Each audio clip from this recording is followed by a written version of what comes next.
Assalamualaikum warahmatullahi wabarakatuh dan salam sejahtera. Saya Nur Farzana binti Muhammad Nordin, merupakan pelajar Masters in Correctional Science di UUM Kuala Lumpur.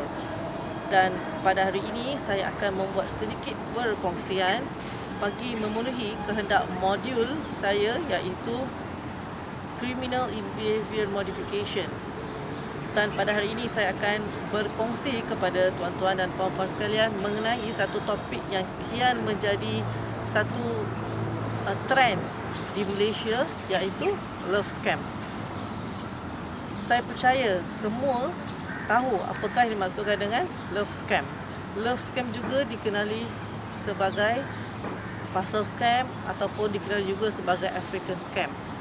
Mengapakah benda-benda ini berlaku di negara kita dan apakah yang menyebabkan Malaysia menjadi tumpuan warga-warga asing untuk membuat penipuan tersebut? Adakah ianya kerana disebabkan oleh kurangnya kepekaan ataupun kurangnya satu sifat ingin tahu di kalangan rakyat Malaysia ataupun sikap sambalewa rakyat Malaysia? Oleh yang demikian, tuan-tuan dan puan-puan sekalian, izinkan saya untuk berkongsi sedikit pengalaman saya, di mana sebelum ini saya pernah bekerja sebagai pegawai penyiasat jenayah komersial dan saya banyak tengok kes-kes yang melibatkan African scam, puzzle scam ataupun love scam yang menjadi satu topik perbualan hangat pada masa kini. Dan siapakah yang menjadi mangsa dan siapakah yang senang didekati dan ditipu?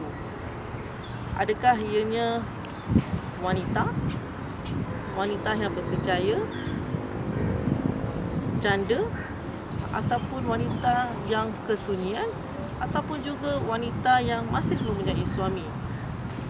Bagi pandangan saya, semuanya adalah mangsa. Tak kira sama ada dia bersuami, tidak bersuami, ataupun dia berkejaya ataupun tidak berkejaya. Bagaimanakah love scam ini mula dibawa masuk dan bagaimanakah ianya menjadi satu senario, bagaimana ianya senang didekati oleh wanita di Malaysia? Adakah tuan-tuan dan puan-puan terfikir ataupun pernahkah terlintas di fikiran tuan-tuan dan puan-puan bagaimanakah individu-individu ini berkenalan di antara satu sama lain? Adakah ianya hanya menerusi telefon bimbit ataupun email? Tidak sama sekali. Zaman yang teknologi moden sekarang ini, mereka berkenalan menerusi laman-laman sosial, di antaranya Facebook, Telegram, Instagram, WeChat dan pelbagai platform media sosial yang ada, dengan menghantar mesej kepada mangsa, di mana mereka meletakkan gambar profil mereka sebagai seorang yang bekerja di luar negara dengan memakai pakaian sebagai seorang juruterbang maupun ahli perniagaan maupun seorang doktor. So ini menyebabkan wanita-wanita di Malaysia ini sangat mudah untuk mempercayai bahawa mereka berkenalan dengan seseorang yang merupakan rakyat Malaysia dan bekerja di luar negara. Namun ianya adalah tipu semata-mata. Namun dengan ayat-ayat manis, dengan memberikan ucapan-ucapan selamat pagi, selamat malam, dengan mengambil berat tentang individu di Malaysia ini, wanita-wanita kini telah memberikan sepenuh perhatian kepada mereka.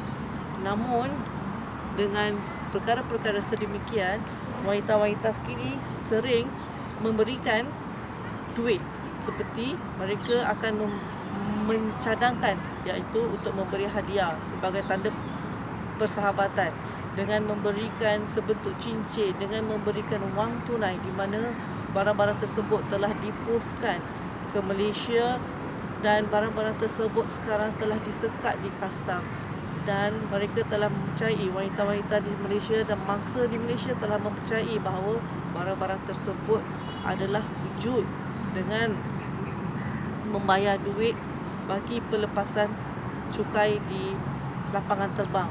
Namun apabila mereka mengetahui bahawa barang tersebut tidak wujud, barulah mereka tersedar dari lamunan dan barulah mereka tahu bahawa mereka menjadi mangsa penipuan African scam.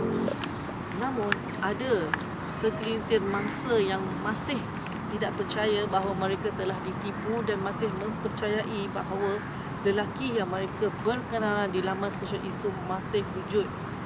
Namun apabila kami pegawai penyiasat memberikan nasihat dan memberikan mereka satu tunjuk ajar menyatakan bahawa yang mereka berkenal ini adalah merupakan seorang Afrika di mana mereka tidak wujud di negara Malaysia dan membuat kes-kes seperti ini dari luar negara dan baru mereka tersedar dari lamunan. Adakah ini merupakan satu titik permulaan ataupun adakah rakyat tidak sedar bahawa pihak polis telah membuat pelbagai kempen untuk membuat kesedaran kepada rakyat bahawa jangan menjadi mangsa penipuan, tidak kira dalam apa jua jenis scam. Macau scam, email compromising, phishing juga menjadi salah satu trend yang kian berleluasa di negara kita. Namun, pelbagai inisiatif yang telah diambil oleh kerajaan bagi mengelakkan rakyat terus menjadi mangsa kepada perkara-perkara sedemikian.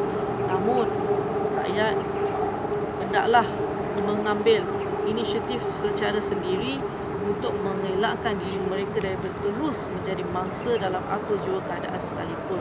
Di sini, saya ingin berkongsi beberapa kes yang pernah disiasat oleh saya dalam African scam, di mana beliau merupakan seorang guru yang masih mempunyai isteri, dan ketika beliau datang untuk membuat laporan polis, beliau turut membawa suaminya, namun suami tidak dibenarkan masuk semasa memberi keterangan. So oleh yang demikian, beliau menyatakan bahawa beliau tidak suka untuk hidup bersama suami beliau dan telah berjumpa dengan satu kawan di laman sosial Facebook dan terus berkenalan dengan beliau telah memberikan kata-kata manis dengan memberikan hadiah, dan mangsa ini telah membuat pembayaran ke dalam beberapa akaun dan telah mengalami kerugian lebih kurang RM150,000 Malaysia.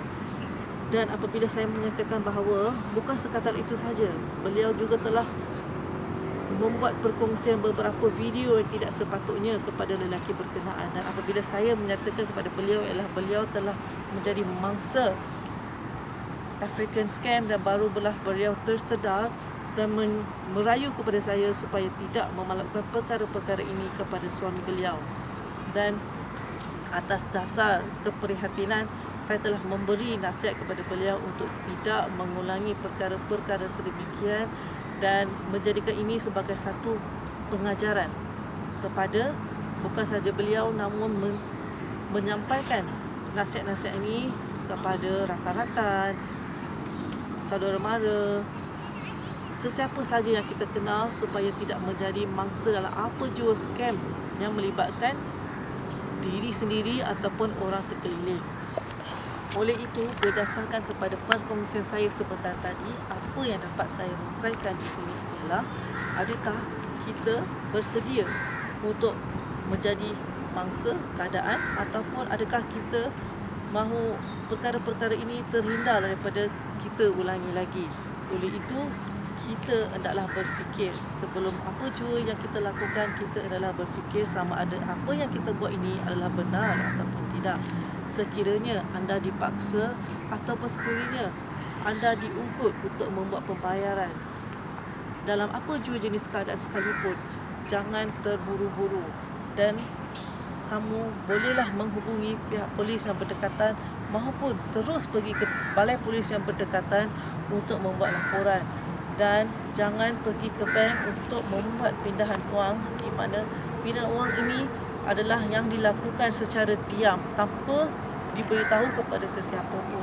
Sekiranya anda menjadi ataupun anda berada dalam situasi sedemikian, lebih elok sekiranya pergi ke balai polis ataupun pergi ke menghubungi balai polis yang berdekatan untuk mendapatkan nasihat daripada sesiapa sahaja. Walaupun sekiranya tidak tahu di mana balai polis berada ataupun tidak tahu di apakah nombor telefon balai polis tersebut, sila mendapatkan konsultasi daripada rakan-rakan maupun saudara. Jangan diam dan jangan bertindak seorang diri, kerana apabila kita bertindak seorang diri, ianya akan memakan diri kita sendiri. Oleh yang demikian, pihak polis telah memperkenalkan pelbagai saluran untuk kita memberi maklum balas kepada pihak polis untuk membantaras perkara-perkara seperti ini daripada terus berleluasa, iaitu National Scam Response Center yang baru diperkenalkan oleh Polis Diraja Malaysia, di mana rakyat boleh menyalurkan apa jua masalah ataupun apa jua scam yang telah mereka alami ke dalam saluran tersebut. Selain itu, kita juga mempunyai Facebook rasmi Commercial Crime, di mana rakyat boleh menyalurkan juga pandangan ataupun menyalurkan juga pendapat ataupun memberikan apa jua maklum balas di dalam Facebook tersebut. Dan selain itu, kita juga ada memberikan nasihat-nasihat kepada rakyat supaya terus tidak menjadi mangsa. Bukan sahaja mangsa kepada African scam, love scam maupun parcel scam. Ianya juga adalah nasihat kepada semua scam yang ada di Malaysia, antaranya pelaburan tidak wujud, Macau scam dan pelbagai scam lagi. Dan oleh yang demikian, sebelum saya mengakhiri perkongsian saya pada hari ini, izinkan saya untuk memberikan satu nasihat kepada para penonton sekalian supaya berhati-hati dalam apa jua tindakan kita. Jangan menjadi mangsa dan jangan terus menjadi mangsa kepada apa jua keadaan sekalipun. Sekian, terima kasih. Assalamualaikum warahmatullahi wabarakatuh.